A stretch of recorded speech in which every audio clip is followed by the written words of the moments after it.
All right. Good morning, gang. Good to have you here. So I want to chat with you this morning. I want to share a story with you, but I want to talk about the idea that a mentor of mine taught me many years ago. His name is Earl Nightingale, and he's one of the people I enjoy listening to the most. Not only just because of his soothing voice, he just has this sincerity and this depth and breadth of like knowledge and understanding of these topics. He is so enjoyable to listen to. If you aren't familiar with who he is, or you've not listened to him, I would strongly encourage you to listen to Earl Nightingale. But one of the things that he taught me is this: he believed, he has since passed. I think he passed in the mid to late 80s. But one of the things he taught me was the importance of the word attitude. In fact, he believed that the word attitude was the most important word in the English language. And really what our attitude is the perspective that we bring to any situation or to the world, the way we see things. That is our attitude. And it was his belief, and it's my belief, that our attitude, or that perspective that we bring to any situation, will make us or break us. It isn't the challenge itself, but it is the attitude with which we arrive with the challenge ahead of us that will determine whether we're going to make it. Let me share with you a story that I think exemplifies this. This is one of my favorite stories. A friend of mine, Ben Lemon, and he's in Utah. We would play basketball in the mornings. We would go to the gym, and we were looking for some exercise and also a little competitive fun. And we would play basketball in the mornings. And one morning, Ben and I were playing, and going through the regular routine. And it's always fun to mix it up. So we looked for a couple of the people to play 2-on-2. Well, there were a couple of younger guys, much younger than we were. They looked like they were in their late teens to early 20s, who were playing. So we walked over and asked them if they wanted to play, and they said, sure. So at that point, we started asking them some questions. Well, we found out that they were brothers. One brother was about 18 months, 2 years older than the other. But what was interesting is that the younger brother was taller, more athletic looking. And so at that point, I asked both of the brothers, I said, so which of you is the better basketball player? Because see, I wanted to make certain that if we were going to choose teams, that I chose the brother who was going to win. And so I asked them, I said, who's the better basketball player? And what was interesting is that the older brother, who was actually shorter, not as athletic, pointed to himself and said, I am. And what was even more fascinating was the younger brother, who was taller by many inches and definitely more athletic, kind of hesitated and looked over to his brother, and at the same time pointed to his brother and said, he is, which fascinated me. When at that moment it confirmed for me who was going to be on my team. So I selected the older brother, the brother who had the confidence that he was better. And so we played. And as you might expect, the older brother and I trounced his younger brother and Ben. I mean, it wasn't even close, despite Ben's best efforts. This will probably get back to him. So Ben, I hope you're better at the game. So anyway, it was such a lopsided victory that we decided to mix up the team. So we took the older brother and put him with Ben, and then I took the younger brother. But before we started the game, I said to the younger brother, I said, look, I don't play to lose. I have the expectation that I'm going to win. I expect that you and I are going to win this game. Despite what happened for you in the previous game, you are going to win this game. I have no intention of losing. I said, do you understand me? I was pretty direct with him. And he looked at me like I was crazy, which I probably am, but I'm not out there to lose. And he said, yeah, I understand. I said, good. So we are playing, and man, we are playing hard. But these two, Ben and the older brother, are playing exceptionally well. And we find ourselves in a situation where the score is 9-18. We are 9 and they are 18. They have doubled our score. Now, let me set the stage here for you. This is a game where you play 2s and 3s, 2-point shots and 3-point shots to 21. And the first team to 21 wins, but you have to win by 3. And so we're at 9-18, and it's our possession. And the other team has the opportunity to win. So I call an unofficial timeout. There are no timeouts in pickup basketball 2-on-2. But I grab the ball and I grab the younger brother and I pull him my side and I say, look, we're not going to lose this. And he looked at me like I'm crazy because we're down by 9 points and the other team has to just make a 3-point shot and win the game. But it's our possession. And I said, no, we're going to win this. We're going to make all our shots and we're going to get the rebounds if we don't, and we're going to win this game. And I said, I'm going to make certain that we get you the ball as much as possible. So we start playing the game, and I try to get the ball to him. I can't get it to him for a shot, so I pass it off to him very quickly. I run towards the basket, and then he throws me the ball, and I make a basket. We tried the same thing again, and again the same thing happened. I couldn't get him the ball for a shot, so I got him the ball. He got it back to me, and I made another shot. Then the third time we tried it, I successfully got him the ball. He made the basket. So at this point, we had made 6 points. We were at 15. We were only down by 3 at this point. So we continued to do the same thing, try to get him the ball. Well, this time, couldn't get it to him. He threw me the ball when I was outside the arc and threw a Hail Mary 3-pointer up and made it. At this point, the score is tied. And this kid, I know he's looking at me like, I cannot believe that this is happening. And I pulled him aside again because it was our possession. We kept, as these guys would get the ball back, they would miss their shots, we would rebound it. And he couldn't believe it, that we were making our shots, they were missing theirs, we were getting the rebound. And he was like, he could not believe this experience, especially given the fact that he had just lost so convincingly. And he didn't understand the turnaround. And so there we are, last possession with the opportunity to win. And I told him, I said, I am not taking this shot. I said, I don't care what happens, win or lose, you are taking this shot. I said, so let's run this play. And I basically said, what I want you to do is I want you to stay outside the 3-point line. You're going to inbound it. I'm going to fake going in, pretend like I'm taking a shot. I'm going to run in like I'm going to take the easy 2, and then I'm going to turn around and push the ball back out to you. And you take a 3-point shot from your favorite spot on the court for a 3-point shot. Well, so we run that play, and that's exactly what happened. And the cool thing is that this young kid and I, where we were down by 9, ended up winning this game 21-18. Now, why do I share that story with you, aside from the fact that it was a great victory? It was such a great lesson for everybody present, and especially for that young man and his older brother, who had the perspective that the younger brother was not as good as the older brother. So the first thing I would say to you guys and gals is this, it doesn't matter how difficult things are. What matters is your attitude that you bring to the table, that perspective that you bring. And it was so critical that in the beginning, in that first game, that younger brother truthfully thought that his older brother was better. And in that second game, I made it clear to the younger brother that it was not acceptable that we were going to lose. And I kept encouraging him and telling him that he was better, he was taller, he was more athletic, he had weight on his brother. Look, whether you think you can or think you can't, either way, you are going to be correct. So I want you to think about what's going on right now in today's world. I get that it's tough.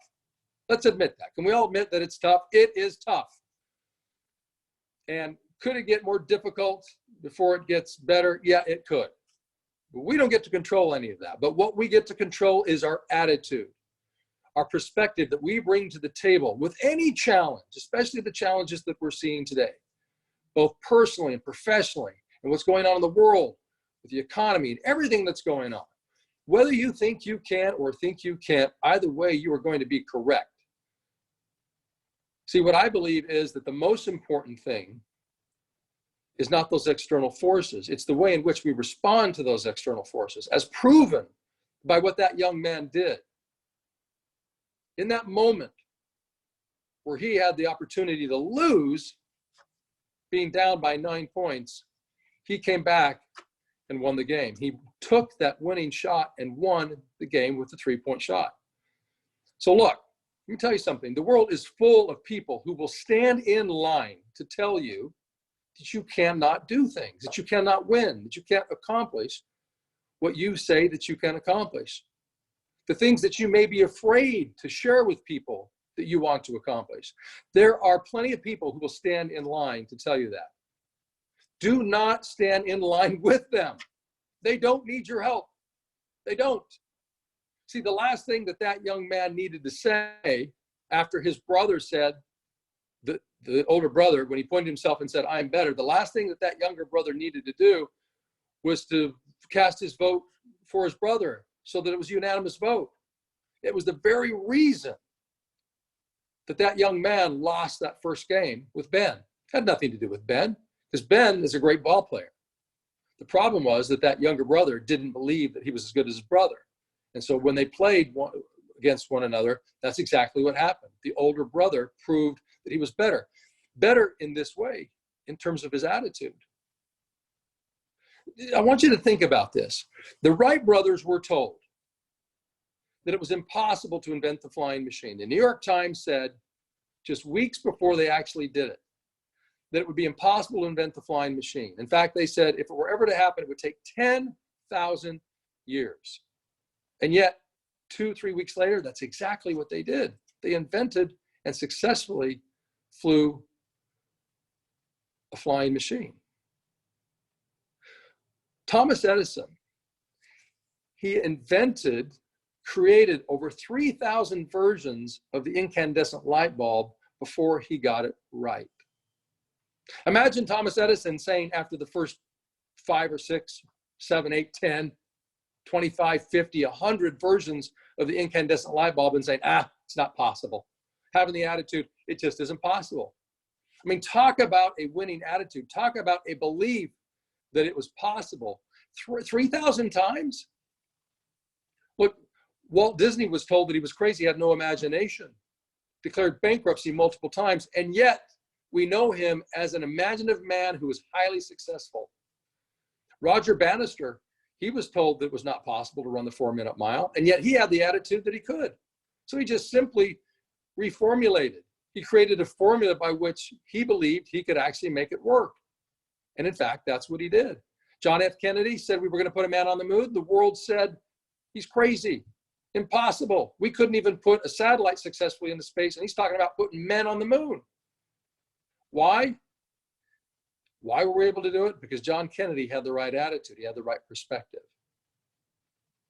See, there are going to be people out there who will tell you it's not possible. Ladies and gentlemen, do not stand in line with them. The truth is that whatever it is that in your heart of hearts you want, in your mind's eye, that you're afraid to share with other people, you can, in fact, achieve it. But you've got to start, first of all, with the right attitude, with the right perspective.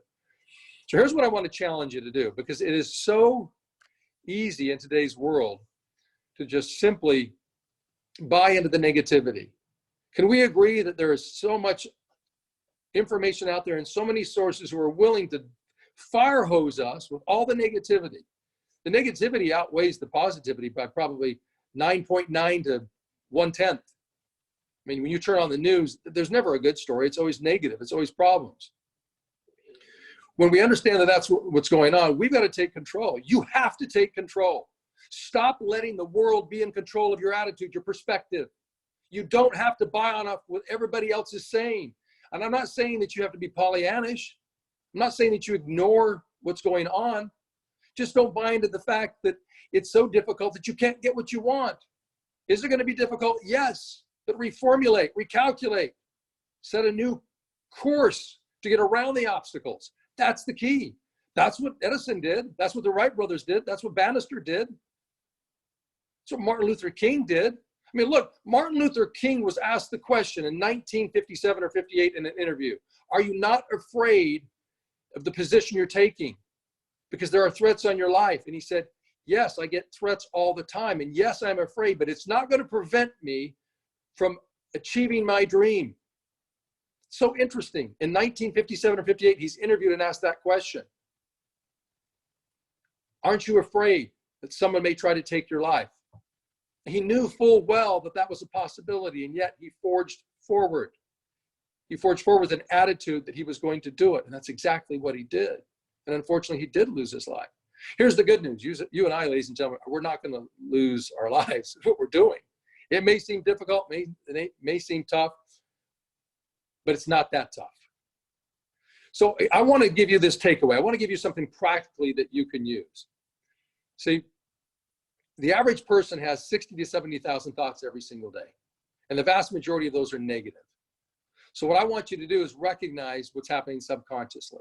What I want you to do is to ask yourself this question. Take the time today, preferably just a few minutes after the end of this Zoomcast.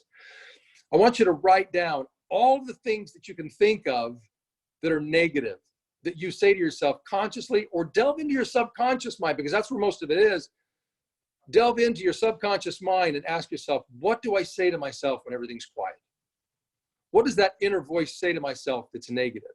Be honest with yourself. Be willing to admit that these are the things that I say to myself.